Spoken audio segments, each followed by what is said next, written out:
And a very good morning, everybody. Welcome into this edition of the Pattison Ave Sports Show. I'm your host, James Scorza, with you, and with me, as always, is my group of companions. Unfortunately, Joey is not with us today. He's on vacation with his wife on a Valentine's Day edition here. But joining us today, replacing him for the day, is Mitch. Good morning. Good morning, buddy. How you been? I'm good, man. I'm good. I'm glad you didn't call me Mitchov. I mean, I'm still getting that to this day. It's good, man. And VJS home. Yeah, MVP of the Rocky Stars game. how about it, right? Yeah, kudos Let's to go. him. Yeah, very Yep. very good stuff here, obviously. So today we will talk some Flyers stuff. Actually, believe it or not, there's actually a little bit of a snippet here. We'll talk Eagle stuff with you. We'll talk some Nick Castellanos kind of releasing of that included too. But also stay tuned around the hour, around the 45-minute close to the ending portion of our show that we actually had me alongside Joey and Austin Hamill of This Week in Flyers Hockey had the chance to interview the play-by-play voice of the Philadelphia Flyers, Jim Jackson. So that's coming up very, very soon. And so please stick with us if you are watching right now. And also, if you are a new member or you're just a member already or a previous member, hit that like and subscribe button on our sister station, Streampunk Entertainment and Hardcore Sports Network.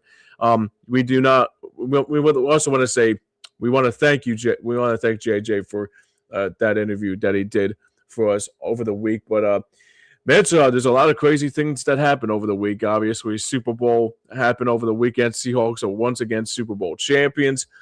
But there's news out of it of the other side of the birds, of the South Philly birds, the Philadelphia Eagles is concerned. And most importantly, the speculation that came out during the week is that there was a little bit of a story coming out that looks like A.J. Brown and the Philadelphia Eagles, I guess they're good now. First and foremost, obviously you heard the news about AJ this week on our platforms here. So what's your immediate response when you hear the news about AJ about this situation? I think it's finally we can all agree that it's finally water under the bridge at this point. Yeah, it's about time. It's about time. You know what I think really set it off? The fact that Petullo was gone. The Right. fact that they let Petullo go because his play calling was just terrible. AJ Brown was not getting the catches he need, and whenever he did, the Eagles just fell apart. So I think that what really set it off, and maybe him and Sean Mannion. We're going to talk about him in a sec, the new offensive coordinator here for the Philadelphia Eagles. I feel like they talked, they had a good conversation, and they had a good plan in place about this upcoming season. So uh, AJ's in a good place, and I am happy. I am happy. We don't have to talk about trading him anymore. Yeah. I'll admit, I was one of the guys that wanted him gone because of all This this one. drama. But now that this is out and under the bridge, I'm all good with him, man. And we couldn't trade him anyways because of the, cap hit. Sure, yeah, absolutely. Yeah, I mean that's a valid point there because like you think about it, I was one guy. I think it was probably towards the end of this season. I said I can't take it anymore. It's just like it was kind of like I'm just sitting there and said, okay, if we can find a way to trade him and just get this cancer out of the locker room. It, at this point, I'm glad he talked about it when he talked about it with Micah Parsons on his podcast on Super Bowl week, and it opened some eyes for me to say, okay, that yeah, I wasn't I wasn't what do you call it? I wasn't like fond of the idea of Right. him like trying to think that I mean obviously it was more Kevin Patullo than it was himself. It wasn't more like those like social media tweets that he put out there. It was more at the factor is just that he was looking at it to say, okay, there's something going on in the organization that has to be fixed. And the most important thing about it too is that, like I said, I'm glad it's under the bridge, and I'm glad it's under the bridge. I think the best part about it is too is I'm just glad that everything is just back to normal now. So hopefully things are back to normal. Here's the thing with that, right? The drama is just like the whole thing with AJ Brown was such a major setback. Hmm. And coming from the Eagles, we don't want the drama. We're always like, gotta go to work, gotta perform, gotta do your thing. We're here to get wins. Let's get another Sure. Super Bowl. we always got our eyes on a prize. But then it's like AJ on the stream, him reading a book or whatever. It's just like it's time and time again. And I got sort of a hot take here. Sure. I would not be shocked if it happens again next year. I would not be shocked if AJ Brown it more could drama happen. for him not getting the ball. So, it could happen. It very well could happen. Could. I don't want it to go that route. No, I don't either. Well, to piggyback what you said about that too, because I think the most important thing is that I think with AJ that I think it took away from us like trying to get to our goal as trying to repeat as a champion. I think that the other thing too is that sure, it could happen again, and sure it could happen again next year around this point too. But I think now, if this like really if Sean Mannion is like a real good go-route guy that AJ Brown is accustomed to, like he was with Kellen Moore or like he was earlier in his career with Shane Steichen. I mean, obviously, you're going to have your fair share of like disagreements and this, that, and the other, but that's a part of the game, obviously. That's the one thing that I do agree with that, yeah, sure. I mean, not every time when you look at it is that, yeah, sure, everything is great and all that. But the other thing, too, is that I'm just glad it's not a TO situation because everybody talked about it during the week. I was like saying, shit, dude, I don't want this to be a TO situation. Even if it's a TO situation, like hopefully he doesn't pull a TO. But right now, I think the other thing too is that I got annoyed about too with sports media this week on sports radio topics that felt like that people were like the way he addressed it was that it wasn't a way they want him to address it, but at the same time too, I don't care if he addressed it like, I screwed up and like, I mean, they wanted to hear him admit that he was wrong, but at the same time too is that regardless of how it was said, I think it was basically his way of saying, look, I'm human. Everybody is human. Like we have good days and bad days at the same time too. Look, everybody goes through it. I mean, it's part of life. And I think that's the other thing too, because I talked about it early on in the pod. I was thinking maybe it was more of a mental health thing that he was going through and he just had to let it out because sometimes because usually like if the unknown is like staggering in your brain, like sometimes you just have to let it out and just say, okay, I got to let this out. Enough is enough. But at the same time, too, I think the other thing that makes it possible for AJ is that I think he'll grow from this at the same time, too, Mitch. Mm-hmm. And I don't think it will be a TO situation at all because I don't think so. AJ Brown and Jalen Hurts, they're like this, right? Yeah, they're like so close. They're like brothers. They're each other's godfathers or whatever. Sure. I'm not going down that route.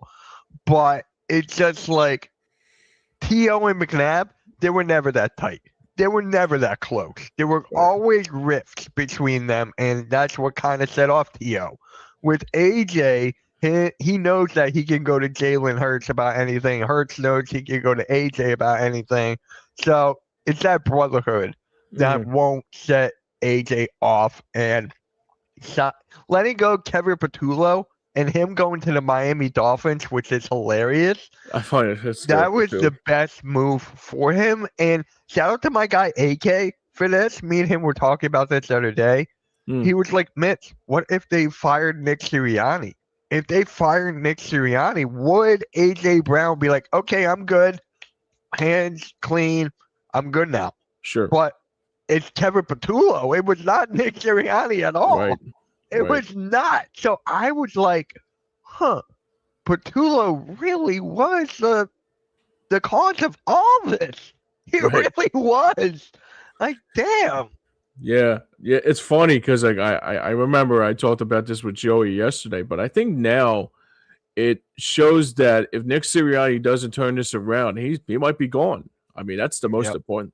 That's the most important point here. I think that's the other thing that I stick out of it too is that because obviously he's not bringing in guys that are Sirianni tree like the Patullo, like when he was a good friend of his, and he's like, yeah, I got a guy that knows football. He's a coordinator, and he's been in the league for 18 years. Or the other time with Brian Johnson, it was close with Jalen Hurts. I mean, this was I think it was more like a Howie Roseman situation here. He says, okay, say for example, Nick Sirianni, like we're not playing good football right now. I mean, right now, I think Sirianni is going to have more of a, I think I would hope a chip on his shoulder like he did in like 2023, and the next year we went to the Super Bowl and won it.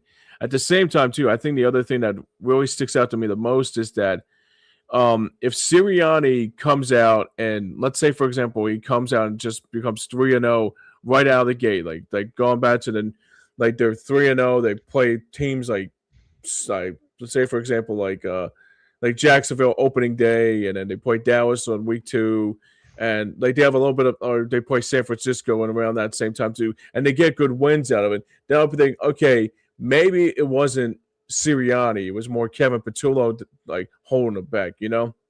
Yeah. So I'm glad you brought up Nick Sirianni in the fact that this could be his last year. He could be on the hot seat. I was out Right. to dinner 2 nights ago with my best friend. He got engaged. So we Oh, were like congratulations. celebrating it. We would, shooting the shit or whatever. And he was like, Mitch, Nick Sirianni might be gone if the same thing happens again. Yeah. And I'm like, yeah, that is possible. But the only thing that could save his job is a deep playoff run. Right. It's not a That's where Super I'm at, Bowl. too. That's the only thing that could save his job. It's a deep playoff run. So we got a lot of things to talk about this offseason, man. I mean, this offseason is going to be crazy itself. So Yeah. many holes to go through. The draft, name it. Nick Sirianni's got a lot on his plate. Yeah, this year, absolutely. this offseason. Yeah, so let's segue into the second question I wanted to ask you here today. Obviously, it's like an ask me anything. Like if anybody's on the comment board, ask us anything. Like I said, coming up later, we have a great interview with Flyers play-by-play voice Jim Jackson. So stay tuned for that along the way. The NFL draft coming up very, very soon, and obviously, I think the top priority for this NFL draft would be offensive line. And I think the most important thing is that, obviously, I haven't done a mock draft in maybe a few years, probably going back to when I was when we were back with EOP at the time. Yeah. Do you see anybody out there that sticks out to you?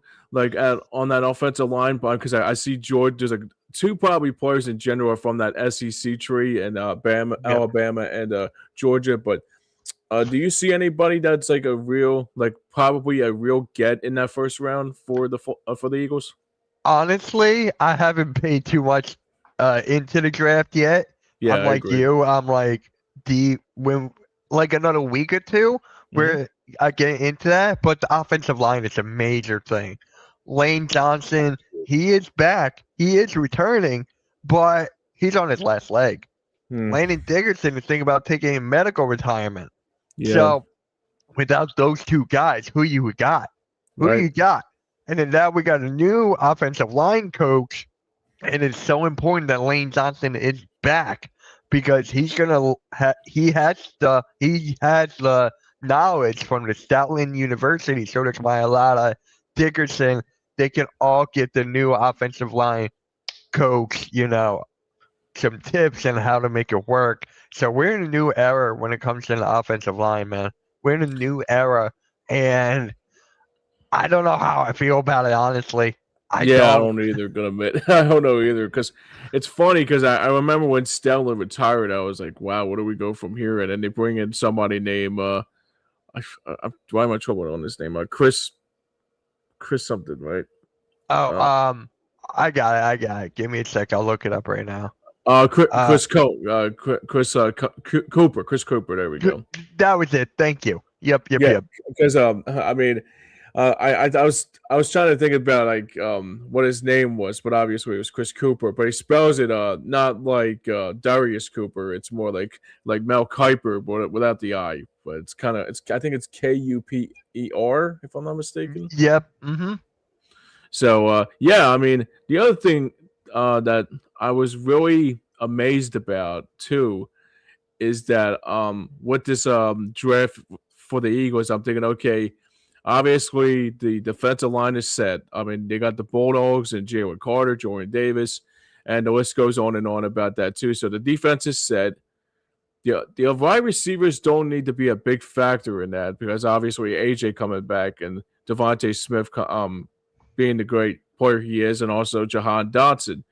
Then I looked at it, I was like, okay, running back is not. I mean, yeah, you got 3 running backs and Saquon and Bigsby and Shipley, and I'm thinking, okay, what's the one key factor? Oh, well, wait, I forgot. Jeff Stellan just retired, and now we had to replace him and see, and also we have to find out who's that new tree of the Stellan University retirement class. I mean, well, not the retirement class, but like who's going to replace Jeff Stellan, and Chris Cooper is that guy.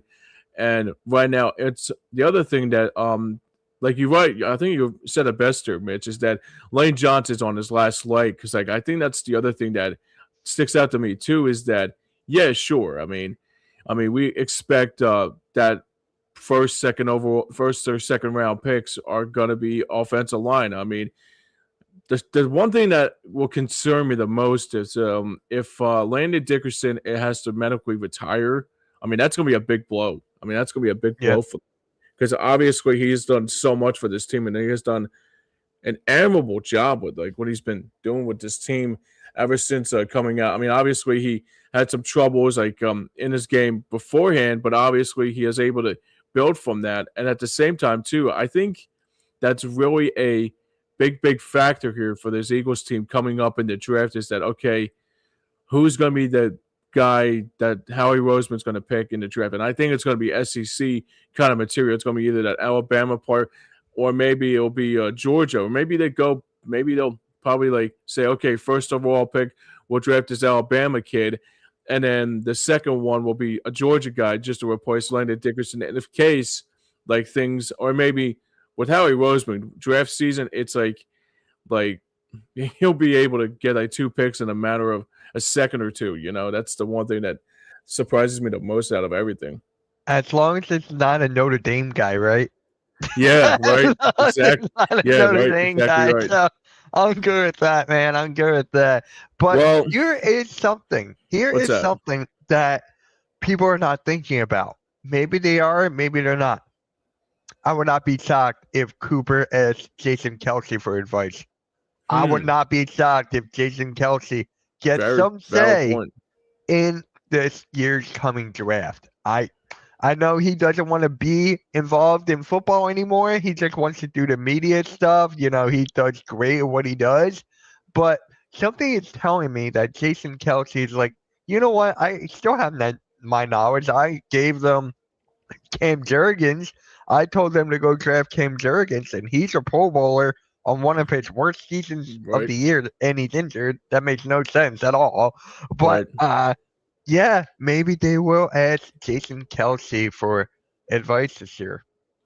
Yeah, I mean, I think that's a valid point there, Mitch. I think that's exactly how I would think about it too. Is because like, obviously you think of Kelce being the All-Pro he was with Stellan and all that too. Yeah, I mean, the one thing that I think I'll go another step further. I would go out of my way and see like somebody from that Super Bowl team that like Jason Kelce is an example of that. But also the other thing too is that I think Chris Cooper will look at and say, wow, you know what? Maybe I'll go out of my way and say, like, the other guy that sticks out to me the most is asked for like probably Jeff Stellan for some advice to say how were you able like for 13 years become so elite as a coordinator? Like how did you find adversity early on, even though it was an unknown that we did not know about? Obviously, like Kelce too, and like probably the thing that I would say the most is that if he can get a voice from Jason Kelce, that's great. That's some great stuff. I mean that's the most important thing, and I think the positive is here too is that if Kelce can give you advice, then that will be excellent to see. Like, and I mean the other thing that I know for sure that if he can do well, like Jeff Stellan did for 13 years, that's like another stroke of genius idea from Howie Roseman. I think that's a stroke of genius from Howie Roseman that they found this other guy, like the same thing with Sean Mannion. Maybe he'll ask like Doug Peterson for advice to say, hey, like you're a backup quarterback like I was, or even like Nick Foles, and say like how did you make Philadelphia like respect you? Like how did Philadelphia become something? Even I hear so many reports that I don't want to come to Philadelphia because they, dare I say it, and I quote again, as like they booed Santa Claus, and the list goes on and on. But overall, I think the other thing that I really do like to see this Eagles team is that it's different. I mean, Yeah. it's not Nick Sirianni and Kevin Patullo who are buddy for for a long time, or it's somebody in that family tree with Jalen Hurts with Brian Johnson. It's going to be different, and I would rather be a different than, dare I say it, and the Phillies would say, to run it back again in this for the fourth year in a row. But maybe we should talk about that before we move on here. So so yeah, man, I mean, this week has been a real cold, had its fair share of obstacles. So let's talk about the Fighting Phils for a sec before, unless you got anything before we move on here. Just one question. Just Sure. one question here. How, like, the coaches we've been getting, Sean Mannion, Cooper, they're young. They don't have a lot of experience, right? And Yeah. me and you talk about this on Fly Like an Eagle with Joe all the time. Sure, yeah. It's about the potential that these guys have. They're banking on it. They don't want another offensive coordinator in this room. They just want one to stick over and over and over again. There's my guy, Grega. What is up, Grega? Thank you for stopping by, man. But yeah. How do you feel about that with them banking on potential instead of like right now? How do you feel about that? Yeah, it's a good question because you think about it. I think now, like it's probably for me. I think it tells me that if the Eagles are one step ahead this year when they were supposedly last year, I think this year will be a big step for them to say, okay, if Sirianni, like if this goes from soup to nuts, like just say for example, like it just goes from like it can go really good or it can go really bad. That's what I worry about with Sirianni is because obviously Howie Roseman said, okay, we tried Brian Johnson, we tried Kevin Patullo, it did not work. Now it's time for me to try to get this ship back on the rails, or this train back on the rails again. And that's the other thing that sticks out to me the most is that sure, that Sirianni might be on sometimes want to have the little bit of the play calling duties, but mass majority of the time that's definitely that's going to be definitely more Sean Mannion and Josh Grizzard for the most part, more than anything. I'm keep on forgetting about Josh Grizzard.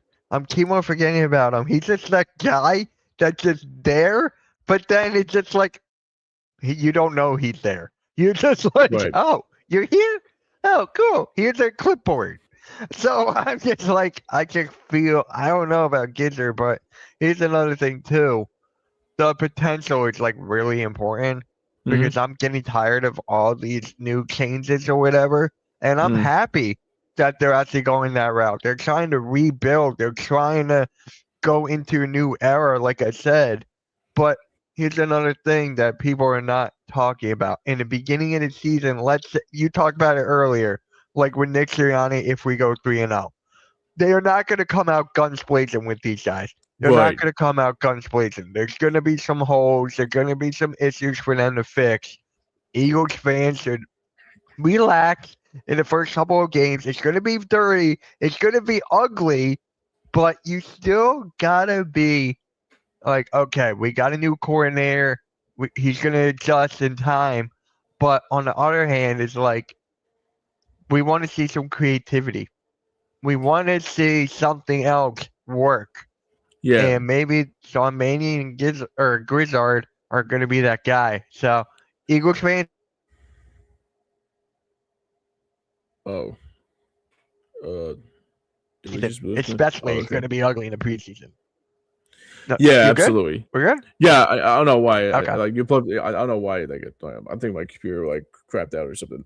No, but yeah, I think you might be right on that too. Because like, Yeah, I mean, obviously, I was like saying a hypothetical. I mean, obviously, I don't think they're going to go 3-0 to begin the season, let alone what the schedule they're going to look like because they take on the 49ers this year. They take on Jacksonville. They take on Houston. But it's going to have its fair share of obstacles. But look, I mean, I didn't think it was possible.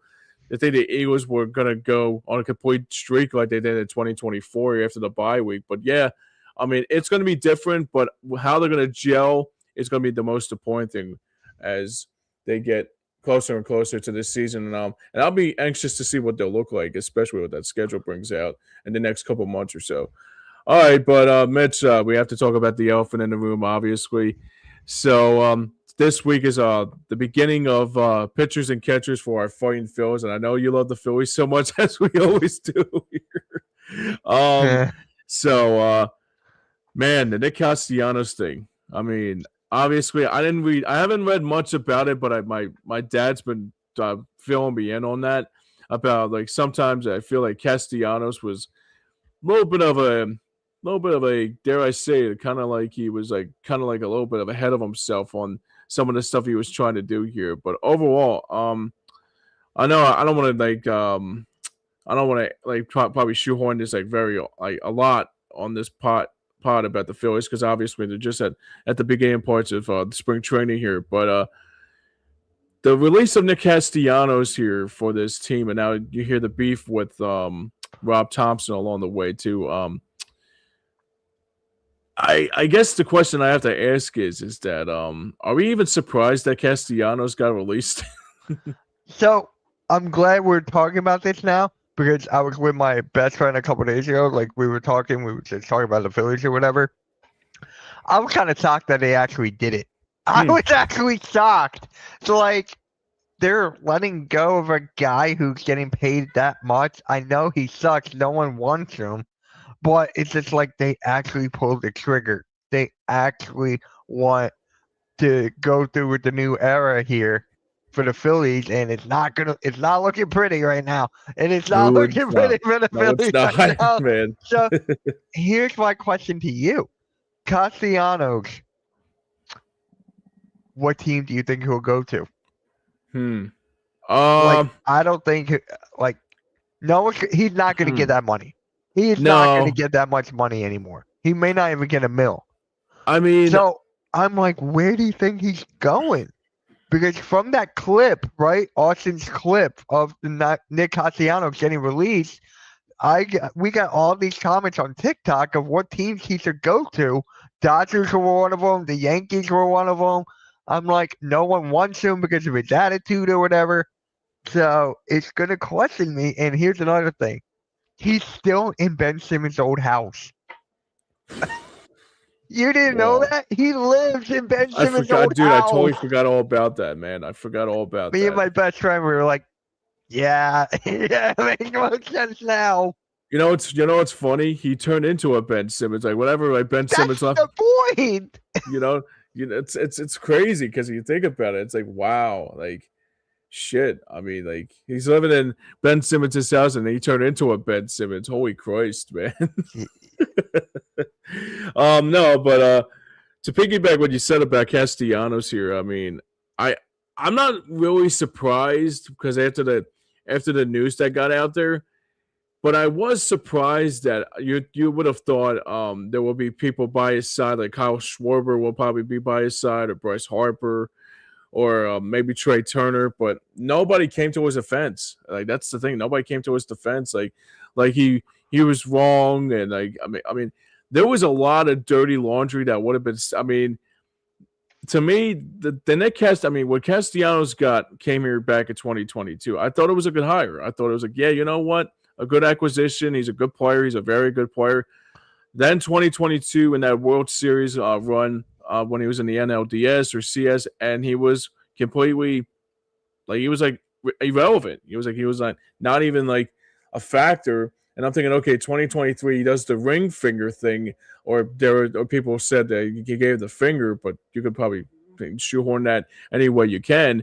And then it was another disappointing season for him. And then in 2024, he finally breaks the camel's back and wins a game for the Phillies against the Mets. But the difference was the Mets were like in the way, and now one, and even 2025, which I don't even remember, frankly, how he lost to the Dodgers because I was already annoyed about what the Phillies were doing. So, but for me, I mean, the way the team constructed as like the players didn't come to his defense, and also Dabrowski. That's the thing that really annoys me with Dabrowski this year too, Mitch, is that like he had the opportunity to trade him away during the offseason. Like, why the hell would you not trade him away if you knew this guy was going to be somebody that was going to be a cancer in the locker room? I mean, like, if you would have easily could have released him like you did, we probably wouldn't have to deal with the Adonis Garcia thing. We probably would have got probably like Gavin Sheets as an example of that, or maybe somebody in that same level of field as Dabrowski once. But yeah, I mean, it was just like he could have easily got some good assets for him in the if you traded him away before. I mean, before this shit hits the fan at this point. Yeah, Dombrowski really handled this not well. Horrible. This whole Phillies thing did not even hit. The organization did not handle this Nick Castellanos well. No, now you know Nick Castellanos is going to want his revenge. After everything that happened, he's going to want his revenge. So I'm excited to see where he's going to go for how much, and then we just see from there. The Phillies, I said this before, I'll say it again. They're not making the playoffs. Oh, no, they're not making the playoffs. My buddy was like, they got to win at least 90, 95 games. I'm like, they're not even going to get that. I don't see 90. They're not even going to get. They're not going to get that. So, yeah, they're not making the playoffs. They handled the Nick Castellanos thing too poorly. Dombrowski has to go. Thompson has to go. I can go on and on. Like this Phillies organization. Right. This organization keep on going down in the drain, down the drain, until they make like a massive move.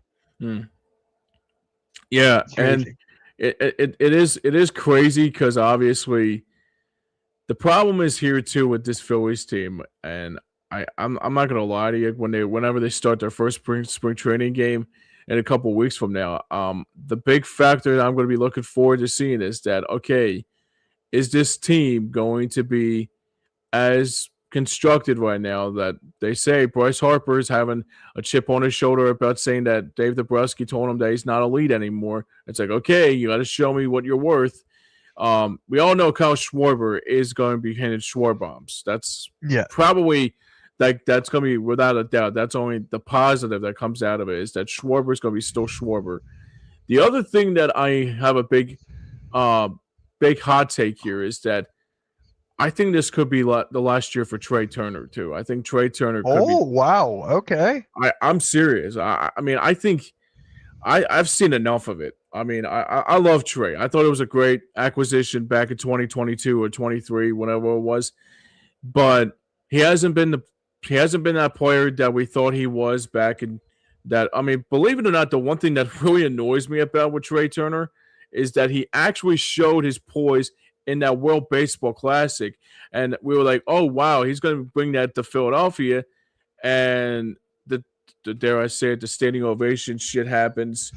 And just everything is just beyond ludicrous right after that. So, yeah, I got to say right now, if Trey Turner doesn't turn into like Trey Turner of the Washington Nationals, LA Dodgers, they might be moving him. I mean, call me crazy because he hasn't been relevant. I mean, it's almost been 5 years since it happened. It's like, dude, you got to get your shit together.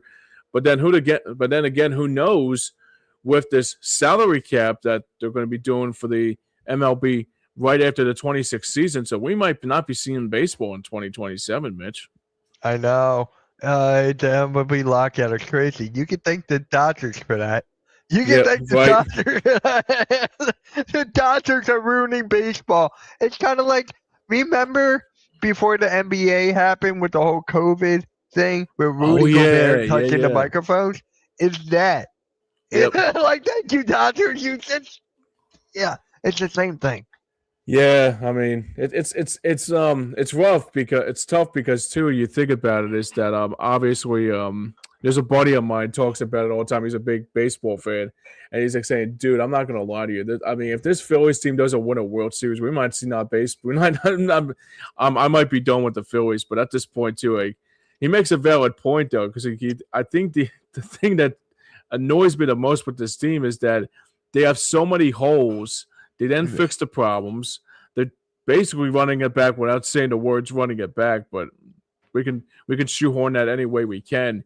And even like Dabrowski, like not even not even addressing the problems that had to be fixed in that draft. You lost Ranger, and now you have to. I mean, the other thing that really, I mean, speaking of that, the one thing that really is a big question mark is your starting rotation, because right after you got those three, I mean, well, Zach Wheeler is going to be out for a while because he's still dealing with that blood clot, or he's going to be coming back to normal around the time before the All-Star break.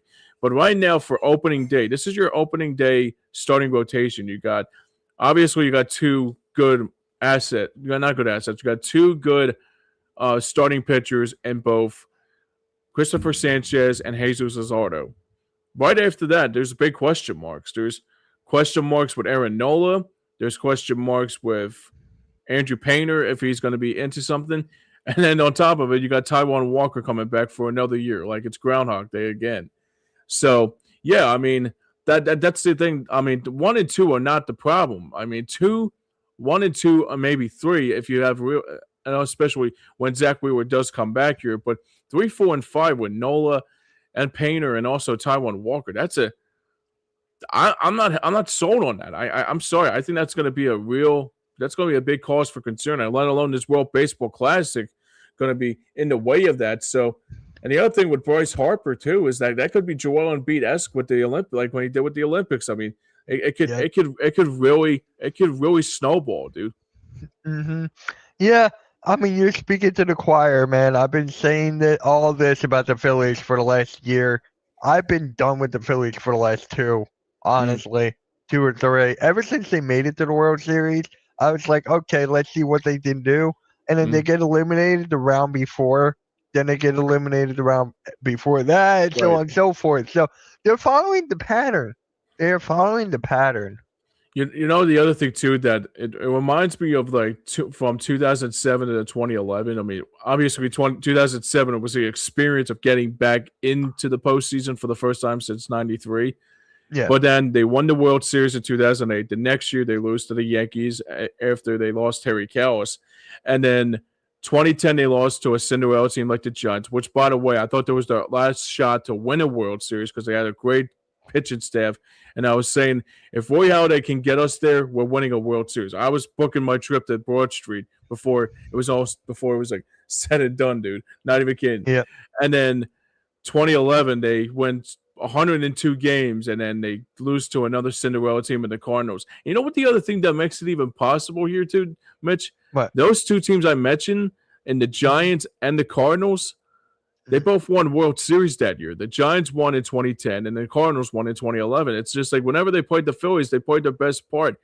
And, I mean, I know we got to move on here. There's a quick story about this, too.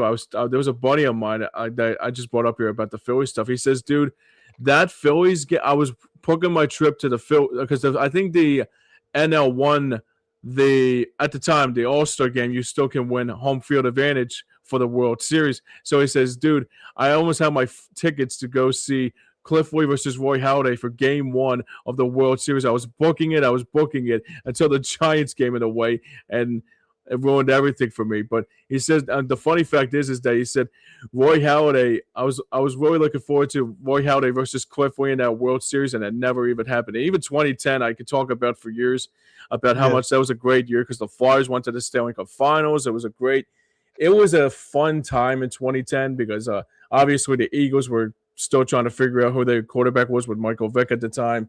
And even the Sixers on with that Eddie Jordan phase, too. And I remember I was telling it to my buddy Ronnie. He was like, oh, my God, don't bring that up. He was like, don't bring up Eddie Jordan. Please don't bring it up before Doug Collins. But, no, but all joking aside, though, it was with the Phillies, I want that same kind of feel again, how I felt in 2022. But honestly, I just, like you said, Mitch, I just don't see it, man. The thing with the Phils, one big question, and then we're gonna move on to the interview because I'm actually Sure. excited to see this. Yeah, I've me only too. seen glimpses of it. What is the biggest thing that's gonna happen? Like, what would change the franchise around? Is that to fire Rob Thompson? Is that like the thing? It's like, okay, he's gone. Phillies are now looking forward. What Mm. is that move that will help the Phillies go forward? Well, for me, it has to be maybe the one thing that has to be the key here is that bullpen. I think it's bullpen more than anything. I think Okay. so because you think about it right now, there's still unknowns with the bullpen. I mean, obviously, you still got a Ryan Kerkering, Jose Alvarado, and even Johan Duran or whatever he says.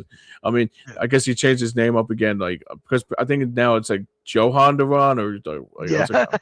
or something like that. Whatever John Clark was trying to figure out here, but yeah, I mean the starting pitching is a big question mark too, because I brought up here with 3, 4, and 5. If Zach Wheeler is not, I mean, obviously he's not going to be ready for opening day. That's the big thing. But Yeah. yeah, I think for me it's going to be starting pitching and bullpen for the most part. Because if the bullpen, I mean, We just got breaking news.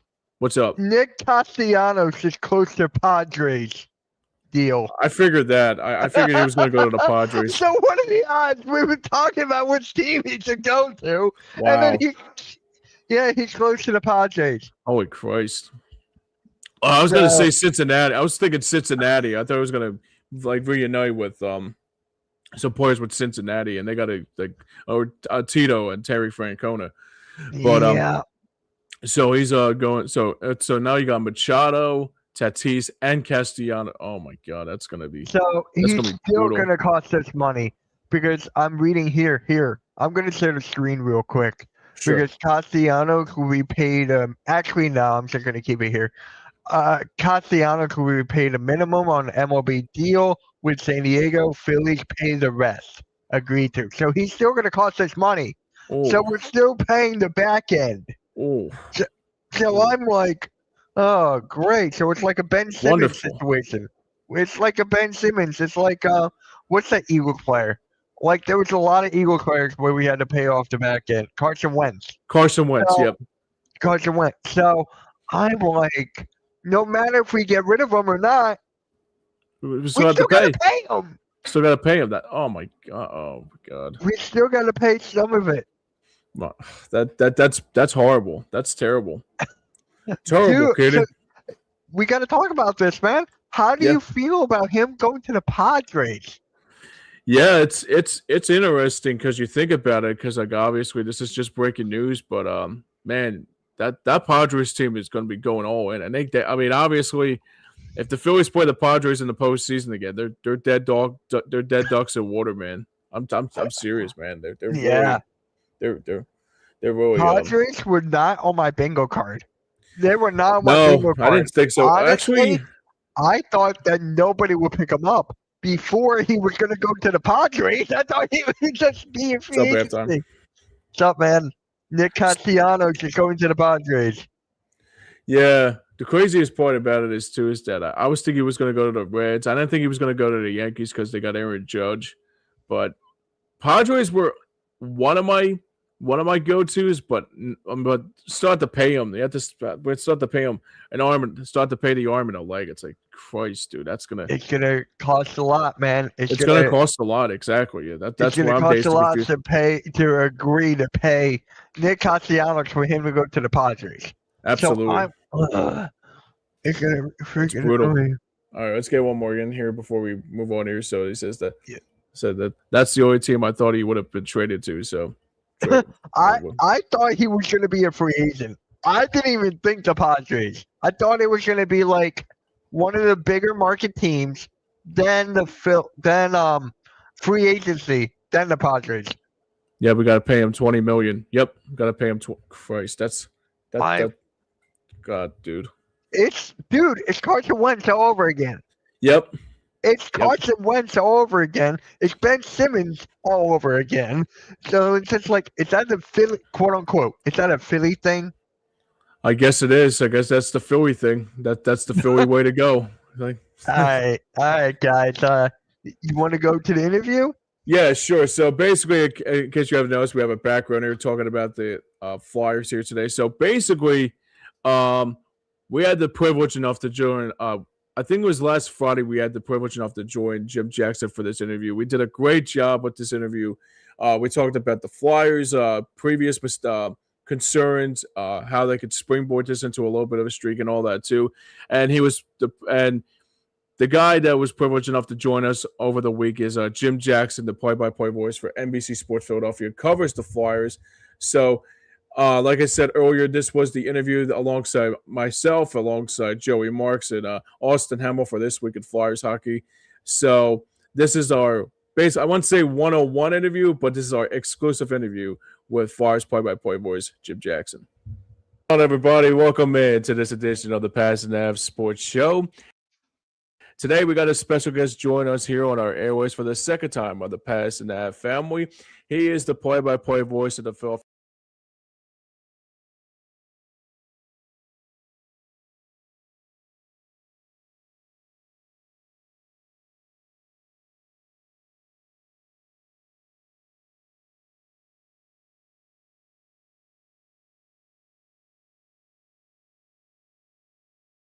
An excellent job all season long, along with Brian Boucher, Scott Hardnell, and Ashwin Selva and Al Morgini for NBC Sports Philadelphia.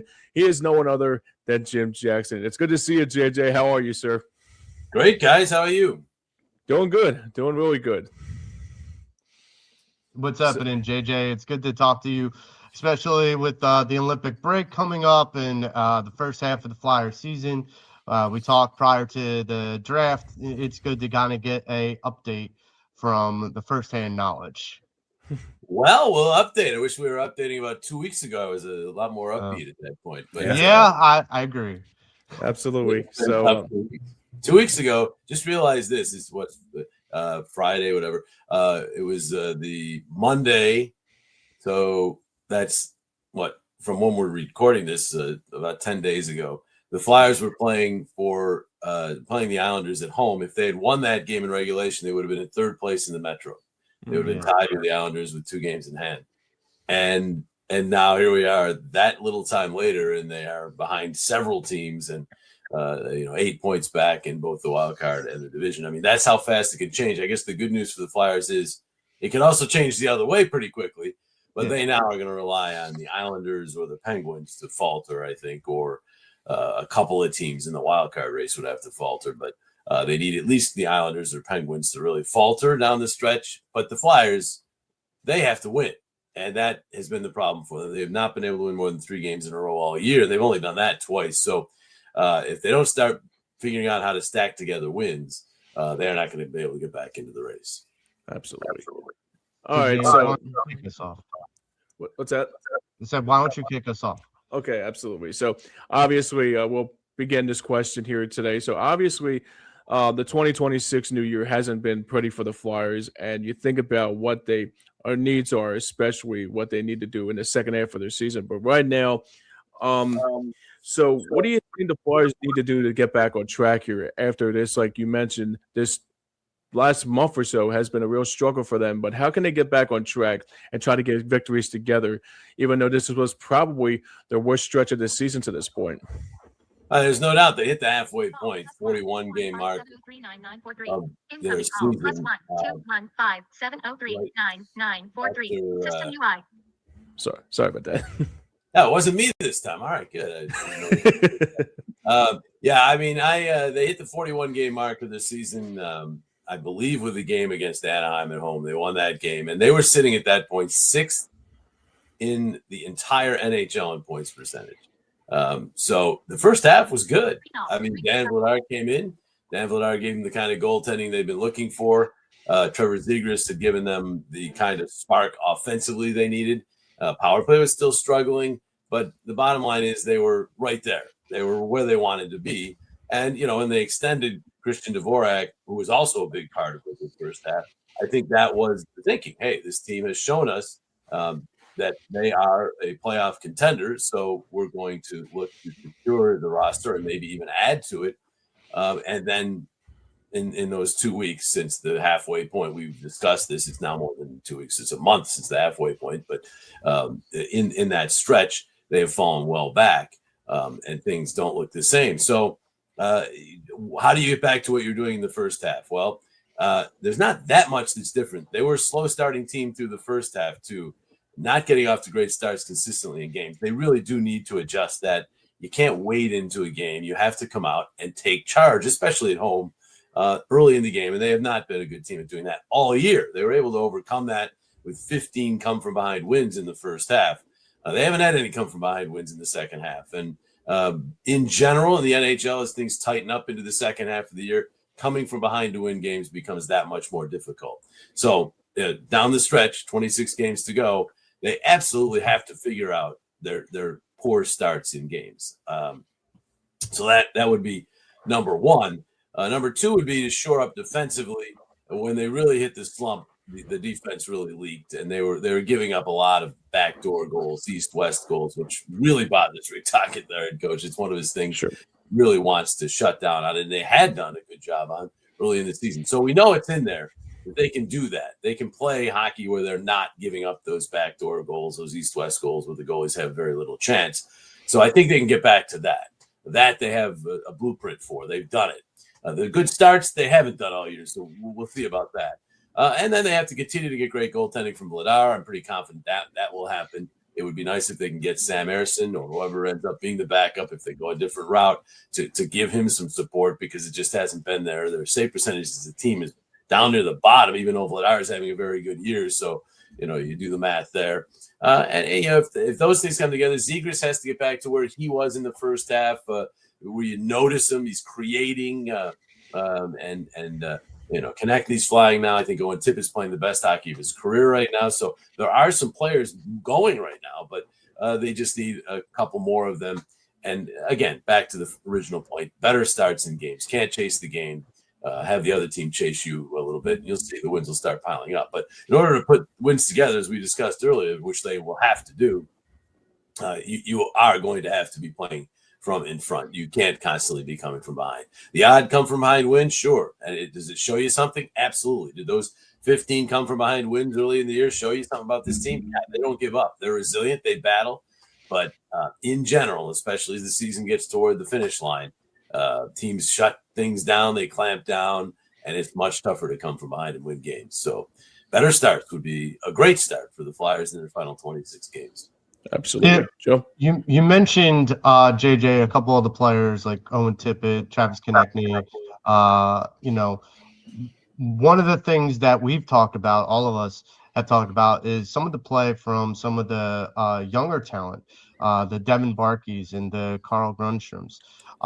My thing is, do you see the surge of some of this youthful talent that's coming up, maybe unexpected youthful talent that's coming up through the ranks? Do you see them helping this team in the home stretch, kind of help them offensively where it's necessary? Yeah, Denver Barkey's been great. I did not expect to see Denver Barkey with the Flyers this year. I thought he was going to get a full year in the AHL. But, the players announced when they're ready. There were a couple injuries at the time he came up, and he took advantage of an opportunity. He's shown the coaching staff that he has obviously NHL level IQ. He has NHL level determination, skill, but the size is always going to be the thing he's going to have to overcome, and he does that with intelligence and with grit. So Denver's been great. The Flyers have to have their young players pop. Alex Pump, we haven't seen yet. He has injury issues down in the AHL. If they can get him healthy, maybe they get a look at him down the stretch. Porter Martone's college season will end at some point. If they go all the way to the Frozen Four, there won't be a whole lot left to get him into some games if he does begin his entry-level contract. But he's coming eventually, whether it's this year or next. He looks like he's going to be a really good player.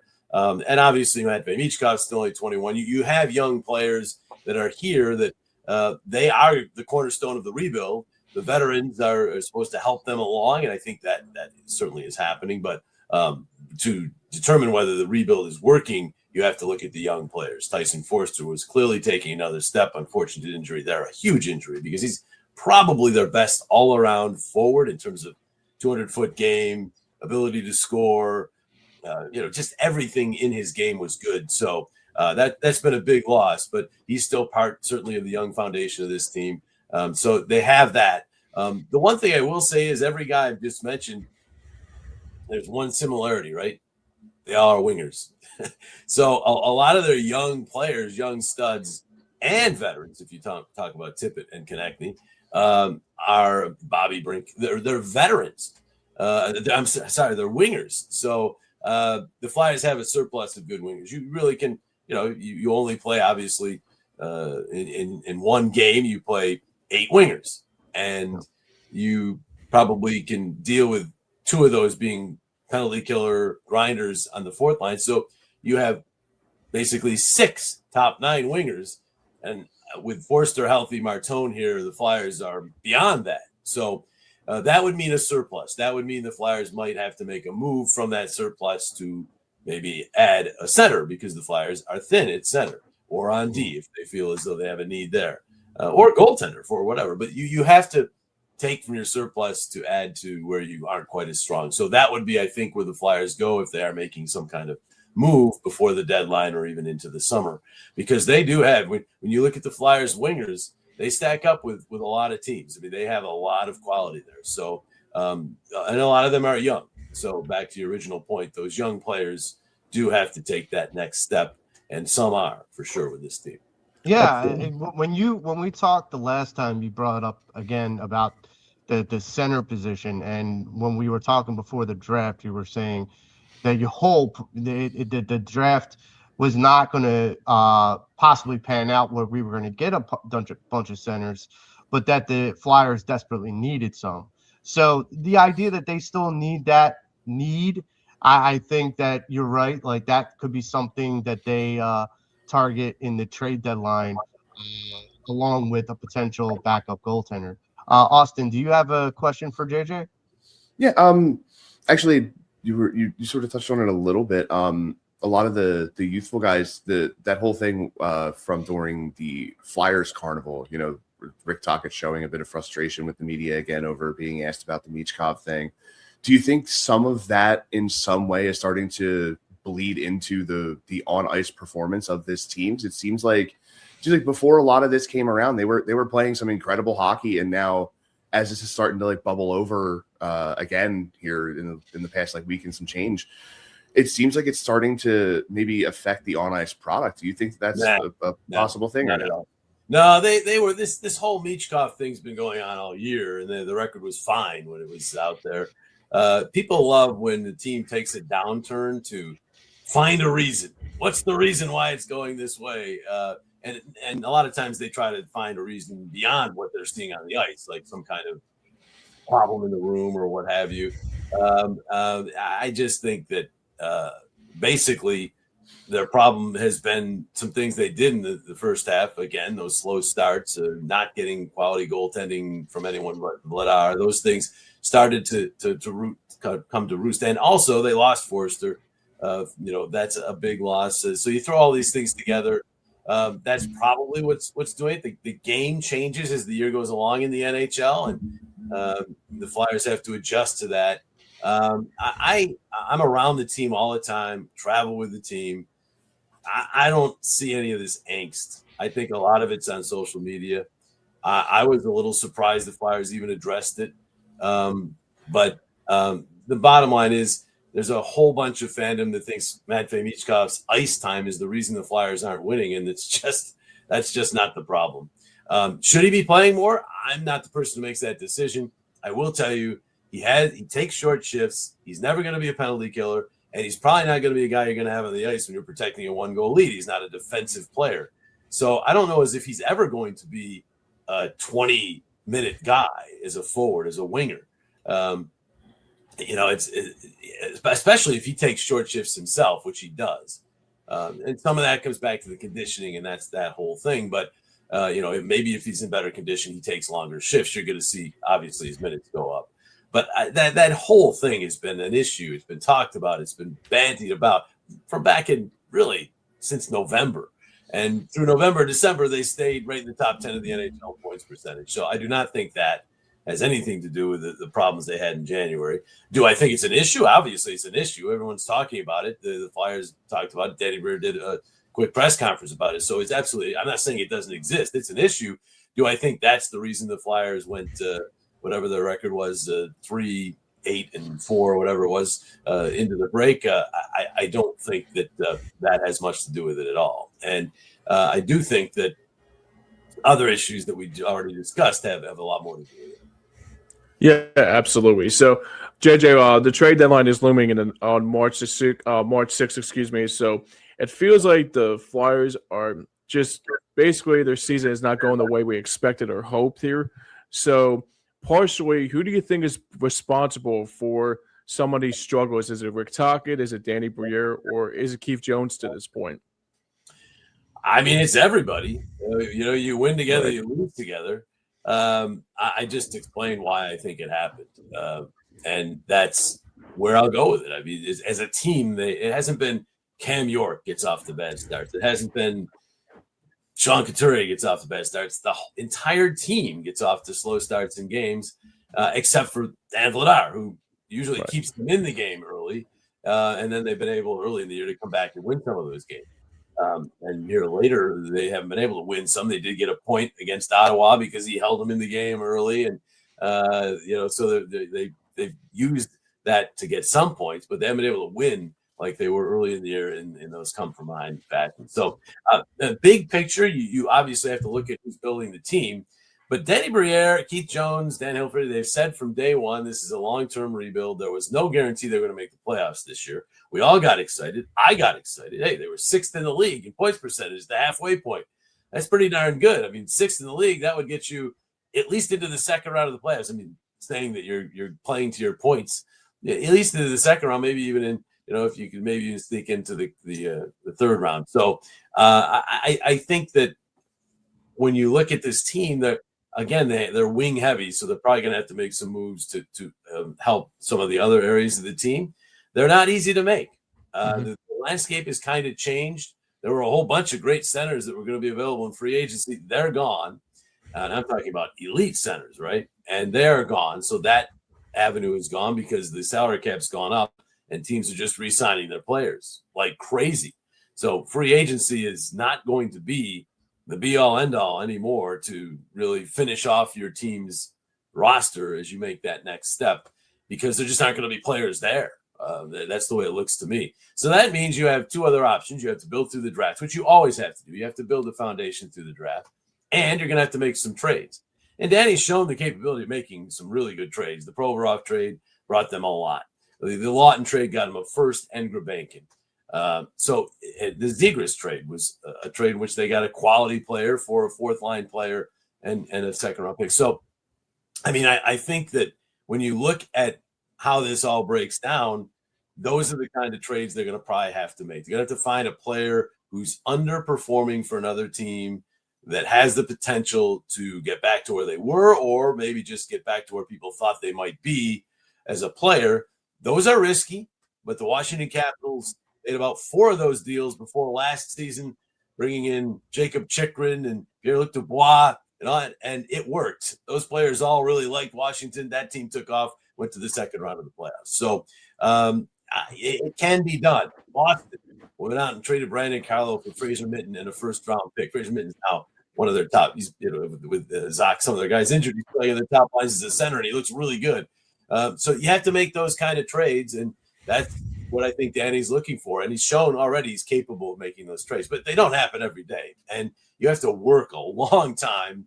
And now that we're in a roster freeze during the Olympic break, I think GMs can, talk about a lot of things and then be ready to pounce when that freeze is lifted. And then you're not going to have much time between that and, as you mentioned, the trade deadline. So that's when it's all going to go to work. But casting blame for their month swoon is, I mean, it's everybody. It's a team-wide thing. I mean, I don't think you can put Dan Vladar in there, but pretty much everybody else has had a problem. I mean, Travis Konecny's piling up the points. Pretty tough to get mad at him. And as I said before, I think Owen Tipp is playing the best hockey of his career, all-around hockey. So those 3 I might take out of it, but almost everybody else has contributed to a slump. and it's going to take a group effort to get out of it. Absolutely. So do you think there are going to be buyers and sellers at the trade deadline? That's the question. And as I alluded to earlier, I was just getting to this point. I might have sidetracked myself, but Danny Briere, Dan Hilferty, Keith Jones have said from day one, the players will tell them what to do. And that's the rub this year, because I know that Danny was hoping this would be the year that they might add. And I'm not talking about adding a 35-year-old player at the end of a contract or something like that, but adding players to the mix. And I think Christian Dvorak counts as an ad, actually, but other players to the mix as they try to climb to another level, namely make the playoffs. And certainly through the first half of the season, everything looked like that was going to happen. So as you're sitting there now and you're Keith Jones, Danny Briere, Dan Hilferty, Rick Taka, you're looking at this team and you're saying, okay, so what are they telling us? Through 41 games of the season, they're telling us they're absolutely a playoff contender. We should add to this mix and try to help them. And then through the last 15 games or so, not so much. So that's the question they have. Which do they go with? Do they go with a team that looked like a promising club early, or do they look at this team that's really struggling right now? And I say really struggling. They're struggling in games they knew going into that Ottawa game before the break. That's a huge game, and they came out and there wasn't much energy. So there are concerns as to how good this team is. Should you add to it? The other caveat to buyer seller is, what do they have to sell? They have a lot of no trade, no move deals. Rasmus Ristolainen is a name that's garnered some interest from other teams, but he's got injury issues that could decrease his value. What do they really have to sell if they want to become sellers? Sure. So I think it might more be, James, to the point where they are looking to make hockey trades where they add, but they may be willing to trade core pieces. They may be willing to trade some of the players that have been here a while, or some of the players that I wouldn't. Owen Tippett right now, to trade him would be tough. He's playing so well, but he might be a guy that has a lot of value in the market. So who knows what? But I think that might be what they're looking at, as opposed to like just trading a player for a couple draft picks. I do think that if someone offers first round picks for some of their players, they'll still make that deal. But I do think that they're kind of looking for a mix now to maybe add and change the makeup a little bit of the team to try to spur them to another level too. So I think we're in a little bit of a different spot than we've been the last couple of years, where they were outright sellers. But this last 2, 3, 4 week spell does give you reason to pause as to how much are you going to add and how much you're going to give away. And so it's a really interesting time. I know they'll go through this break and they have time now. Nobody can make any moves to explore and to also examine the team, because where exactly are they in this rebuild? We don't really know. I mean, through 41 games, it looked like they're on the rise. They're taking the step. To the last 15, no. So that's a question they have to answer. That's why they're paid the big bucks. They got to answer that question and make the move from there. You know, JJ, you mentioned earlier a couple of the bright spots, Dan Villard being one of them. You also mentioned about acquiring a talent that may be struggling on one team and could thrive on this team. And I feel like Dan Villard was not a household name until he came to the Flyers. I felt like he really has shined through in the goal. If we're talking about this Flyers team potentially still making a strong playoff push and getting into the playoffs, what is your confidence level with, if we were to keep Sam Ersson, what is your confidence level with this tandem of Villard and Ersson in the net, especially going into the playoffs? I mean, I'm very confident in Dan Villard. If he were fading now, he could wear out a little bit. He's not getting a break. He's playing, obviously, in the Olympics, and he's never played. He's already passed his career high in starts for years. So the wear down factor is a true concern for Vladar. As for the backup, I mean, I've always been a Sam Ersson guy. He just hasn't played well this year. I mean, I think he'd be the first to tell you that. I thought early on his numbers were worse than his performance. But then I think as we went through December and January a little bit, the numbers were kind of pretty symbolic of his performance, and they aren't that good. So, how long do the Flyers want to keep trying with Sam is really the question that I would throw back at you. If they really feel like he deserves this full year to try to get his game together, then it's going to be Sam getting those starts when Vladar can't. And they have the option of going with Alexei Kolosov and giving him a run. They also have the option of making a trade and getting a veteran goaltender to come in as the backup. So that's what they could do. Where they go with it, I don't know. I'm not sure what's in their heads as far as Sam goes. That's really the starting point, because obviously if they feel as though Sam still, when he gets healthy, and I think he should be able to get healthy through this break, is still deserving of a chance to be at least the backup to Vladar, then all these other questions go out the window. It'll just be Sam. But if the answer to that question is, he's had his chance and hasn't proven himself, they're going to go in one of those other two directions. And I'm not sure which one would be the case. I'm not, first of all, sure which veteran goaltenders are available out there, if they're any better than what Sam is, or whether Kolosov is ready. So those are all the questions. I answered your question with a bunch of questions, but that's really where we're at with that. And the biggest concern is that Vladar goes through those Olympics healthy and it comes back and still has energy to play a lot of hockey here over the last 26 games. Yeah, like for me with Sam Ersson, the confidence level has always been low, but the peak of me saying, okay, maybe he's more than a serviceable backup was that Colorado game. I think that Colorado game was his best of the season by far. So, for me, having this tandem potentially going into the playoffs, again, I'm with you. I don't know what veteran goaltender are out there for a trade. I would be open to that because I brought up to James before the show about the Boucher Layton back in a couple years ago, where like 16. Yes. Time flies, I tell you. Yeah. So, having that tandem, a strong tandem of goaltenders going into the playoff can almost boost your team in striving through the rounds in the playoffs. That's why I was asking about that.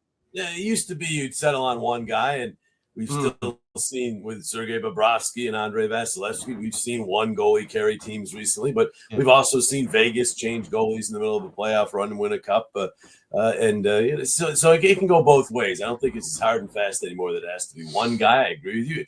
Tandem can help. Really what it comes down to is just performance. I mean, and on Sam, I will tell you that more than the game in Colorado, which was a very good game for him, I go back to years past where he had stretches of month to month and a half where he was the guy and he played really well. In fact, there was a stretch, is it last year or 2 years ago, where he went about a 16 game stretch where his save percentage was in the 920, 930 range. So, he's capable of being better than he's been this year. And so that's why I think the guys keep, what's that? He's shown those flashes. Yes. And that's not over a whole season at all. No, for sure. But as a backup, he's certainly shown that he has enough to be a backup, not this year, but in years past. So we'll see. I mean, again, I'm not sure where their head is at with Sam. That really is the answer to the original question as to what direction they go, whether they go out and get a veteran goalie. Do they think with where the team is in the standings right now, it's worth going out and getting a veteran goalie? Because again, they're 8 points back in both races. They do have games in hand, but it's going to take a really good run to leapfrog 4 or 5 teams to get into the playoffs. So they have to make that determination above all else in terms of what they're going to do with the trade deadline. Because if they feel as though they are out of it, that changes their mindset, as they've said all along. And they go back to my original point: the team tells you what to do, and if they feel the team has told them what to do here over this last month, then that would mean they're going to be looking to add assets and sell what they can sell. Austin, you have a question for JJ? Yeah. You actually you sort of touched a little bit on it, talking about Ristolainen. With the way the blue line's been playing, do you think an addition might be necessary to help sort of bolster that with the way the play has been the last 15 games? Yeah, I mean, I don't really put it all on the defense. Some of it was poor back checking from the forward. Some of it wasn't great goaltending. Vladar was out for a big part of that stretch. The defense is a interesting setup because Travis Sanna was playing the right side a lot with Cam York last year and this year. Now, in order for Ristolainen to play higher in the lineup, they have to move Sanheim to the left, and that means Andre comes out of the lineup because he's a lefty. So he's a young defenseman I'd like to see more of. He was scratched, I believe, the last 5 before the break, maybe 5 or 6. I believe it was 5. Yeah, and I mean, Noah Julesen's a serviceable veteran, but I mean, I know what he is. I think the Flyers know what he is.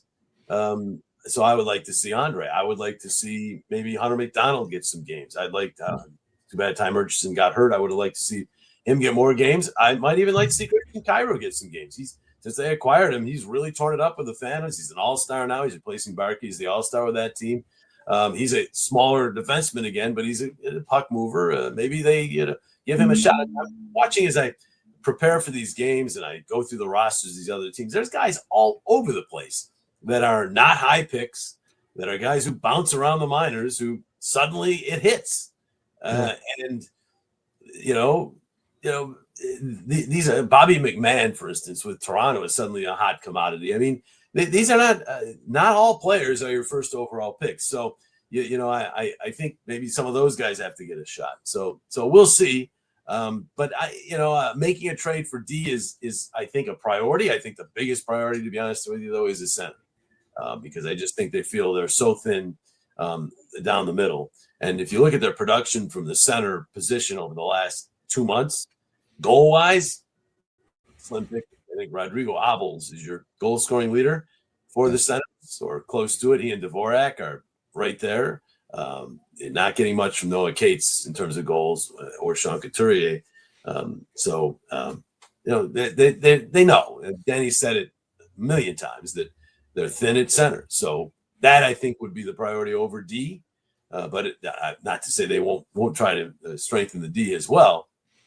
But they also have, some young D, Oliver Bonks coming, and I mentioned Hunter McDonald and some of the others. So they do have some young. They don't the young centers they have, Berglund, Luchenko, Nesbitt, are years away probably. At least Nesbitt is years away, and Luchenko maybe next year. But I mean, he's bounced all over the place here over the last 2 years. I think they want to settle him in. Maybe some time in the AHL next year will be good for him. We'll see. Berglund he really was good in the World Juniors, and it'll be interesting to see. But these are really young guys. I don't think they're counting on these guys to come in and be the heroes, and be the number one center. So I think that's probably where they are looking to add even more than on D. But not to say they're ignoring defense. I get your point. They aren't stockpiled there. They do not have that elite number one superstar defenseman. They have solid players. I mean, Travis Sanheim, Cam York, these are solid players. Jamie Drysdale's making tremendous strides. Ristolainen has a role. Nick Seeler, he's good on any team. He can fit any kind of role. We want to see what we have in Andre. So there are things to like on D, but I don't think I'm saying anything on a turn here to say they don't have that elite number one defenseman, but good luck finding him. I mean, Quinn Hughes might have been him, and maybe in a couple of years will be again if he hits the free agent market. But I mean, it's just hard to find those guys. So. Yeah, absolutely. So during the recent last few games or so, they have some coverage and weak side gaps having lead into multiple goals, draining momentum.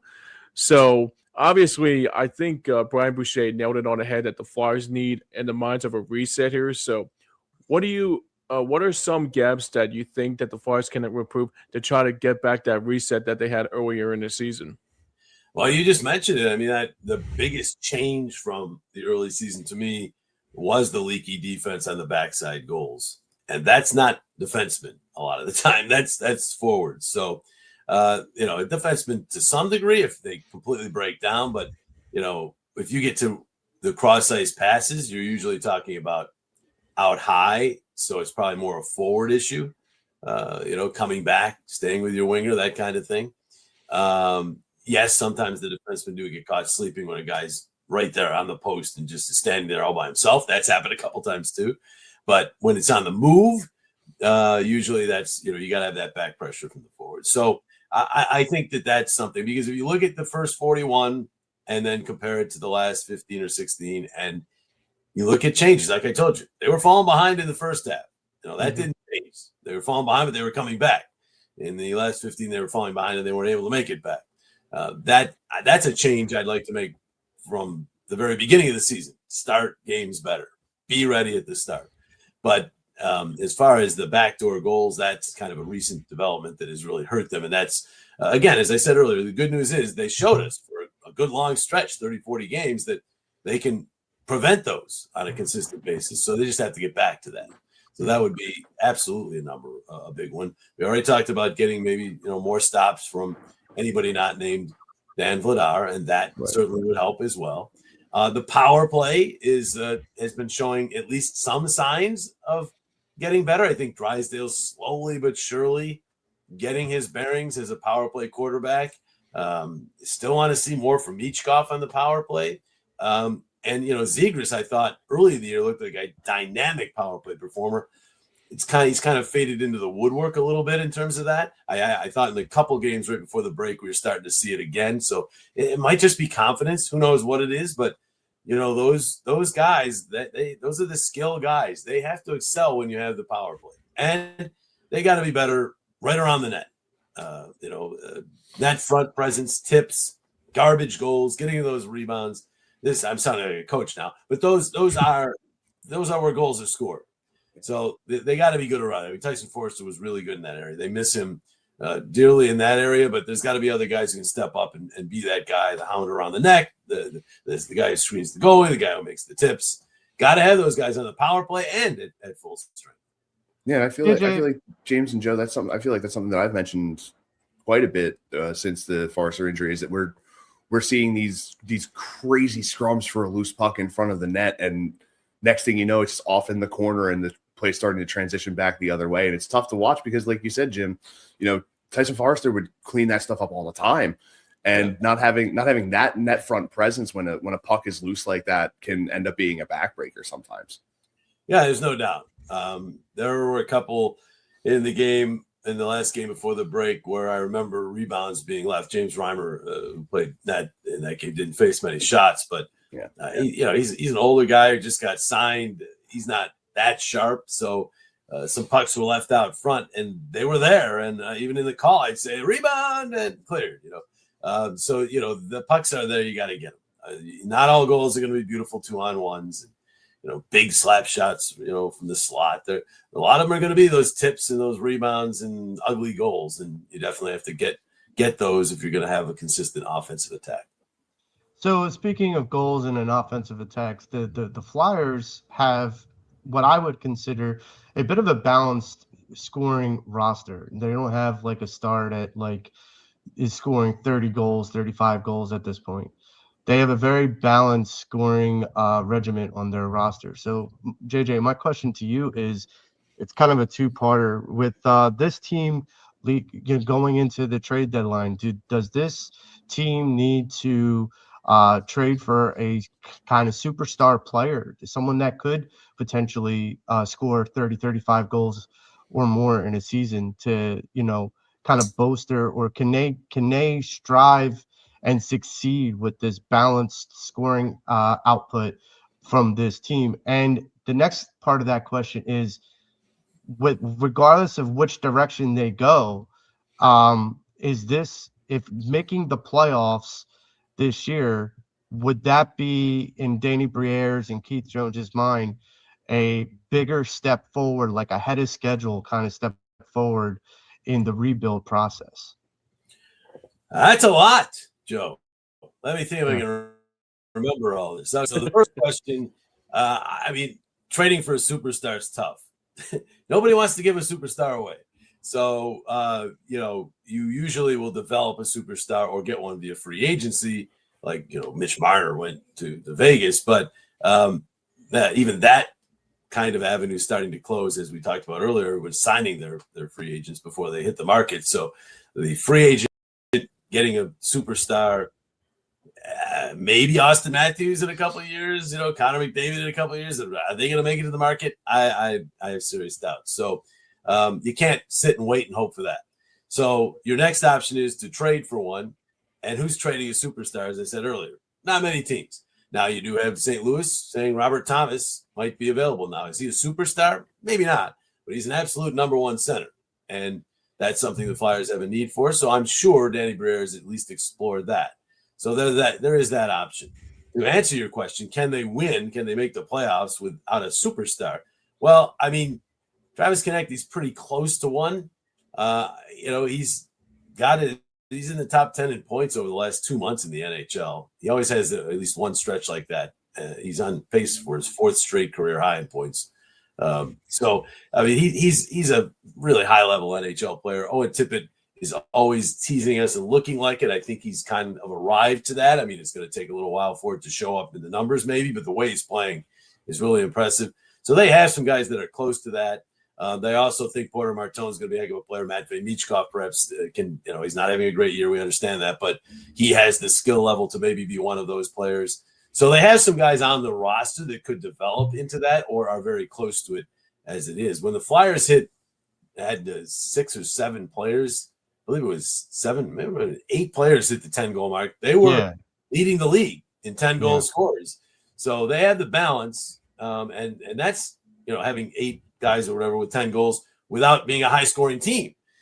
So there's clearly balance, and you can win with that. You probably do need a superstar, too, to come from somewhere in order to win the cup.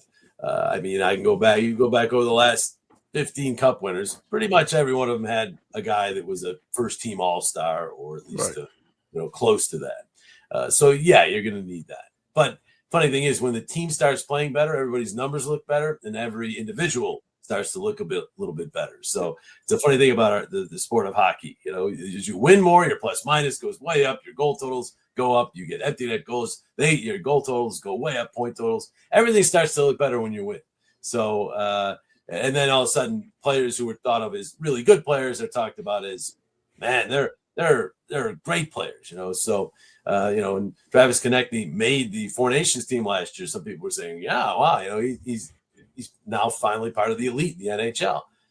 Now he didn't make the Olympic team this year, but so I mean, Travis Sanheim was considered maybe a second pair defenseman, and then he got a chance in the Four Nations and showed what he could do, and people think of him now as a legitimate top pair defenseman. So our perceptions of these guys change, and that's what would happen if these guys got better as a team. I personally think Tyson Forster has the potential, and injuries are a concern because he's had several of them now.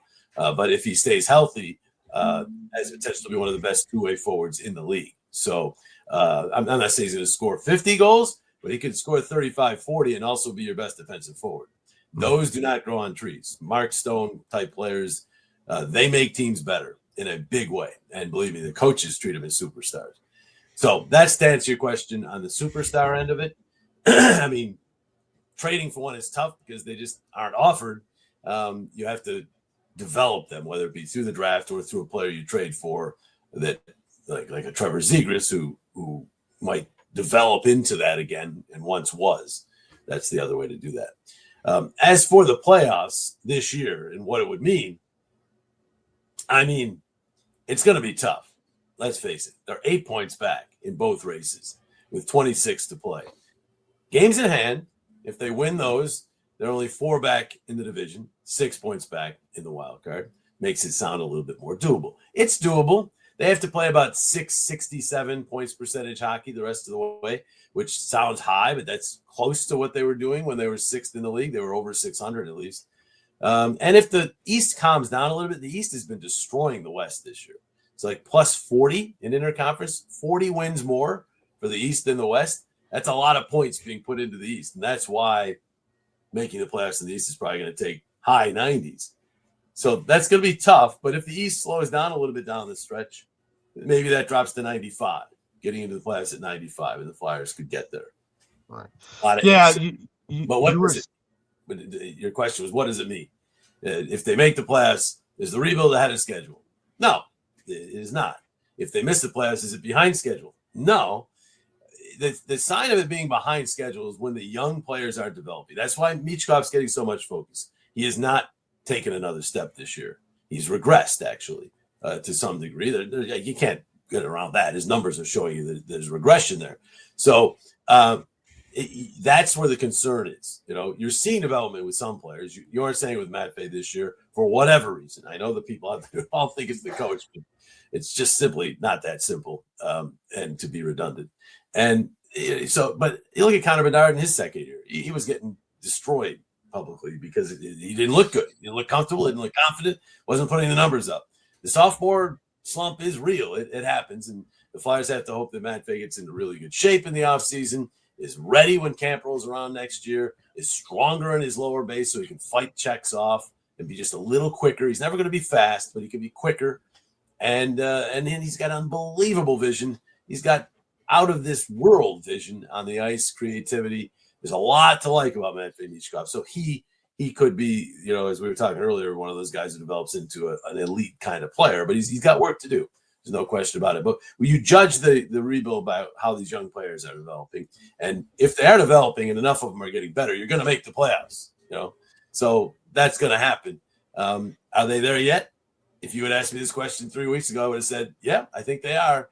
And right now, it's tough. It's going to be tough in the East to make the playoffs. Yeah, Austin, absolutely. I'm gonna give you the last question for the interview to wrap us up. So if you got one last question, ask JJ. Oh, I have so many, but I gotta go through exactly which one I think is the best one to end on. Actually, yeah, I feel like this is honestly because we're in the Olympic break now. The roster freeze is hit. This is more me asking this for my own gratification here. What do you think the United States chances are in the Olympics this year with the way that roster's put together? It's interesting. I have not really studied the rosters. I obviously know who's on the teams and everything, but I haven't really studied how it might work in a matchup with Canada, let's say. I mean, obviously, U.S. and Canada have the most talented rosters. Yeah. But this is not four nations. This is there's more teams. And you got to look out for Czechia, for instance. They've got Vemelka and Vladar playing great in net right now. They are good. So they could steal some games for them, and they've got high-end talent. Germany doesn't have depth, but they have Draisaitl, they have Stützle, they have some really, and Grubauer in net who's playing really well right now. So these teams were not even given really much of a thought to. Everyone says Sweden, Finland is possibles, and then it's U.S., Canada. Those four, right? The teams that were in the four nations. But there are other teams, and it would have been fun. Obviously, geopolitically can't do it, I guess, but Russia would have made this even more wild because now Russia's probably right there with the U.S. and Canada, and now it would have been even more crazy. But as it is, it's still going to be crazy. Can't wait to watch it. U.S., I think, Billy Guerin, who is a friend of mine, I was with him in the minors, and he's put his neck on the line. If the U.S. struggles to score goals in big games, he's going to hear about it. Cole Caulfield's sitting at home, at least to this point, unless something happened today that changed that because there are guys getting injured and all that. Jason Robertson, all these guys who can really score are kind of being left at home for grinders, guys he thinks will be able to play heavy minutes in these games. We'll see who's right. There's only going to be one GM and one team that feels he was right? Only one that's going to have that gold medal around his neck. So it's going to be fun. Canada is loaded offensively, but their goaltenders, I mean, Jordan Binnington's portrayed as this clutch goalie. And he was clutch for the Blues when they won the Cup. No question about that. He was clutch in the overtime of the deciding game. He wasn't great in that tournament. Let's go back and watch the tournament. He was great in the overtime, robbed Austin Matthews, all that. But he wasn't great. But people remember that because McDavid scores, Canada wins, and he stopped Austin Matthews' remarkable saves there in overtime. He deserves all the kudos he gets for those great saves. But there was a 5-year span from the time Jordan Binnington won the Cup until about 2 years ago where his playoff numbers were dreadful. I mean, really bad. And so I don't know as if he's Mr. Clutch. He has risen to the occasion a couple times in his career, and it has given him this aura that he's Mr. Clutch. If he does it again in these Olympics, I'll be a believer. All right, I'll say that much. But there's still some doubt. I wouldn't be shocked if Logan Thompson is the guy who ends up playing the big games for Canada in net, because I just think he's had a better year. He's in a better frame of mind going into the tournament. We'll see. But that is a question for Canada. They are a team loaded with, I mean, obviously up front, it's just ridiculous. And then they've got some, great players too. But then in net, they are not the top team in the tournament in net. So going to be interesting to see if that brings them down. And then Finland's always tough in these tournaments. Sweden's got a really good team. It's just going to be a lot of fun. Yeah, it's going to be great hockey. We're gonna wrap this up. I want to say a big thank you to JJ for joining us again. It's always great talking to you. Great insight. To get it firsthand knowledge. You're a legend, an icon. If people haven't called you that, they should. It only means one thing, Joe, and I've told you this before. It means I'm old. That's all it means. You're old. Well. I say this to James all the time and Austin all the time. Yep. I'm only 45, right? So, but when I'm listening to you and watching Flyers games, and I'm listening to the fact that there are sons of players that I watched as a kid now playing in the National Hockey League, I'm like, okay, that's when I know I'm old. Yeah. I'm like, all right, I've seen the second generation. I'm like, that's the official sign. I've said many times, and I'm calling sons of players. I'm calling sons of players getting close to retirement now, and I call their fathers play. But when that first grandson of a player I've already called, it's time. Absolutely. We might get close to that. I got a couple of grandkids of some players that are at least to the junior level now. So wow, might not be that far away from it. But I'm blessed to do what I do. Love what I do. Bush is so much fun to work with. Hartsey when he does the games. Ashlyn and Al just great. And we just try to have fun with the games. It's a lot more fun when they're winning, no doubt about that. But absolutely. But even when they're losing, you have to keep it in perspective. This is just hockey. It's not life and death. It's not politics. It's not something that's going to affect someone's life in terms of, or it shouldn't at least affect someone's life in a more serious sense. It's entertainment. So we try to have a little fun with it, and we were having fun last night. Hartsey was on for the win over Washington, so they were talking. Pregame guys were saying pressure's on Bush. Now he's got to follow it up with a win because he was back. So he came on to do the On Ice Live segment in the pregame show, and they were saying, the pressure's on. And so he came on and goes, I am really feeling pressure. And I picked up, so I started dabbing his, like he was sweating. And we were just having fun because, you got to have fun. Absolutely. But, when the team starts to lose a lot, you also can't have too much fun because then it can be taken the wrong way. So you just have to, but in general, we try to have fun with our broadcasts and just keep it light when we can. But we know Philadelphia is a very serious sports town, and you don't want to make too much fun when things aren't going well. So you have to walk that tightrope. But basically, it's I'm blessed to do what I have done now for 33 years here, and and I look forward to at least a couple more. Absolutely, and we are too. And then I'm done. Yeah, that'll be what we hear. The JJ calling, okay, and that's the grandson, and you just hear the mic drop, and it's like, okay, I'm out. Just hear the headset come off. No farewell tour. It'll just be right. Call that game, and that'll be it. Right. Hartsey, it's your turn. You come on in. You and Bush. Hartsey, you guys play. No, I don't think that's gonna happen. No, maybe Bush. Bush might be able to handle play-by-play, but I don't know if he could even. Play-by-play is a little bit different. It'll be somebody from somewhere else. You're not gonna be somebody like I came from Utica, New York, to to basically step in for. I didn't replace. Nobody replaces Gene Hart, but I mean, I followed Gene Hart into the booth. No one knew who I was, and there's going to be some guy who's going to follow me and replace me, who's not going to be known probably here, but I'm sure they'll do a good job choosing. Well, we want to thank you for joining us. Thank you for answering all of our questions. We appreciate your time. We're going to let you go because we want you to and start to enjoy your vacation. Yes, well it is a deserved. break. Yeah. I get to take my wife to Florida for about 5 days and then come back and watch the tournament and probably get some, stuff taken care of, taxes, things like that. Because March, there aren't any breaks in March. No, absolutely. Well, I can tell you this, JJ. If I took my wife down to Florida right now, she wouldn't want to come back in 5 days. I'll tell you that right now. It's really cold down there. I'm hoping it warms up in time for us. I think they're finally starting to warm up down there because you don't want to leave here. Yeah. It's 18 here and you leave there and you're going, it's 32 in Florida. It's like, no, this is not really what I want. So I think it's warming up. I think we're going to get there.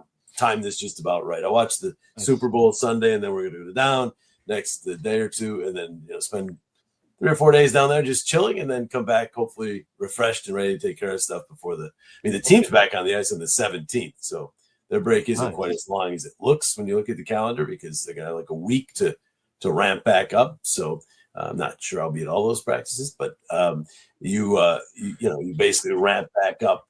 And then away we go. Was it 25th? I believe the first game back. Yes. Yeah, I think it's the 25th. Look at that schedule. It's just it's just game. So won't be much time to do taxes or anything once we get back to hockey. So I'll try to get it done during the break. Absolutely. Well, once again, thank you for joining us. So we're going to sign off from here. For Austin Hamill, for James Scorza, I'm Joe Marks. That's Jim Jackson.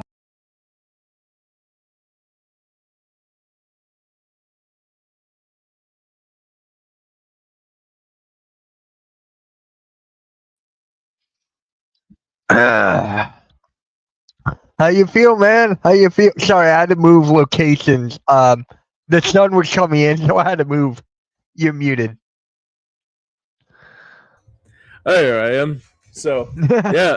So that was Jim Jackson joining us. You can check that interview out on Monday afternoon with us joining us once again. Not join us once again, but the interview will be in its entirety again for This Week in Flyers Hockey on Monday, so it'll be really cool to see that too. But Mitch, I'll ask you simply put, how do you think it went, man? It went very, very well. Even the phone part, that was funny. Jim Jackson played into it. That was great. Yeah, that was good, man. And also, guys, the video will be up as an actual vid after This Week in Flyers Hockey. So next week, expect that on the Hardcore Sports Network and Steampunk Sports Pennsylvania. So, yeah, it was good, man. It was good to hear his knowledge, talk about Mitch, talk about me. It was finally someone talking about me, dude. Like, dude, a legend was talking about me. I mean, come on. You cannot make this up. Well, it's funny, Mitch. I know we got to wrap up here, but when he was talking, when he was like when I was asking the questions and he said my name, I said, "Wow, I'm actually there now." I know. You know what the craziest thing about it too, man, is that if Merrill says my name like James Scorza, like when I'm doing that's like the ultimate dream, man. Like one day Merrill call my name, or it will be. Or like if the Great Lake Harry Callis was here, like it's like it's pretty it's nostalgic on a minute, it's kind of like wow. I mean, I'm actually really surprised that it actually went that well, For the second time, God, second time that and my voice, and I didn't have laryngitis for it. There you go. But absolutely. yeah, I understand your point completely. Yeah, I mean, it's like phenomenal. Dude, not a lot of people notice. I had Spencer Hawes on my channel years ago. Wow. So it's just like he was one of my favorite players growing up. So I still got his phone number. So it's like what would be the dream? What would be the dream, man? Get a Matt Cord to introduce your name, like just who? Get Matt Cord, the PA announcer for the Sixers. Oh, I'm sorry, I couldn't hear you. Yeah, I'm sorry. No, you're good. You're good. You're good. I was thinking like either Matt Cord or Dan Baker or the PA announcer for the Eagles or just Yeah. yeah. I mean, it's just yeah. I mean, I'm or Lou Nolan, like, talking about the Flyers, like just like yeah. Yeah, but this one really good though. Before we get out of here, we're gonna check out the comments real quick here. Obviously, Bruce Harper had some stuff to talk about her, and thank you for the shout out, man. I really do appreciate you, like chiming in. It's a shame it wasn't a like actual recording. I would love to get his point of views about this, but he says that something about the AHL farm system. I mean, yeah, I mean the Phantoms right now are doing very well with that. So most importantly, I would be sure that in a couple of years from now, we'll see some players like Nesbitt come up. Some players like even we brought up here, what Jim Jackson brought up here too. Might be seeing some other players come up very, very soon too. The other thing that's been a real positive for the Flyers too is to see Carl Grunstrom come out from the Flyers or Denver Barkey. So, yeah, I mean, it was but like I said, thank you again for chiming in, Mitch. I'm not Mitch. Obviously, you're my Bruce. I mean, thanks so much for chiming in, buddy. I really do appreciate it. Thank you for the shout out, man. It means a lot to me that for this awesome video. Yeah, but likewise, man. I do appreciate you giving me a shout out too. So, the next time we'll see you, we'll be back in 2 weeks on Pattison Ave Sports Show. Hopefully, by that point, we'll be talking the preview of maybe March Madness coming very, very soon. And also, we have some good stuff coming up very, very soon. Hopefully, the Flyers, that's around the time they come back from their Olympic break. And hopefully, it will give us a little bit of a juice to see what they look like against teams like Washington and then that whole wingspan, because it's going to be like even like JJ alluded to, like game. And definitely, it's going to be really busy to keep the Flyers, hopefully, probably moving into a positive direction and try to get this train back on track here more than anything. So, Mitch, we got obviously I ask this a lot on my shows here, so thank you again for joining us again today, man. I really do appreciate it. It means a lot to me that that we continue to make this show continue to grow in every which way. I'm getting like text messages like crazy about how great this interview went to, but most importantly, where people can see you next, my friend. So, guys, you can actually see me in 13 minutes per weekend. Wake up with me in Philly halftime. We got a lot to talk about, especially the fact that Nick Castellanos just got signed. We're going to talk about that as well. Appreciate that, Bruce. Really, really do. Thank you so much. Yeah, Sixers stuff on my channel coming out soon. Steampunk Sports PA every Friday. Fly Like an Eagle podcast with this guy and Joe Mark. So expect that. And yeah, man, Bruce, really appreciate you, man. Really, really do. Thank you so much. And thank you again for like saying that was the best interview. It makes me a Flyers fan even more now. That's good. That's good to hear, man. So hopefully we can hope for a better outcome come the Flyers when they come back from the Olympic break, which, by the way, right around my birthday. So right around after my birthday. So hopefully my birthday wish is that the Flyers go back to the postseason for the first time in quite some time, because it's been 16 years and I'm waiting for another I don't want to wait another 16 more years to see the Flyers go back to the Stanley Cup final. But all joking aside, though, thank you again, Bruce, for all the comments and stuff. I really do appreciate it. Thank you to Halftime, and thank you to Mitch Kowski for joining us here today. Like I said, we'll be back very, very soon again. And in case you didn't see the interview, it will be in its entirety on Hardcore Sports Network at Streampunk Entertainment on Monday. And then once again, it will be in its entirety right after this week at Flyers Hockey. So now for everyone behind the scenes and for everyone that made it work here, for Mitch Kowski, for Joey Marks, Austin Hamill, Jim Jackson, and everybody here on Hardcore Sports Network and Streampunk Entertainment, thanks for everybody for tuning in. We'll see you back here in 2 weeks. Hopefully we'll have more positivity. Until then, we'll see you then. And have a good day, everybody. Have a good Valentine's and Galentine's Day, everybody. Until then, we'll see you soon.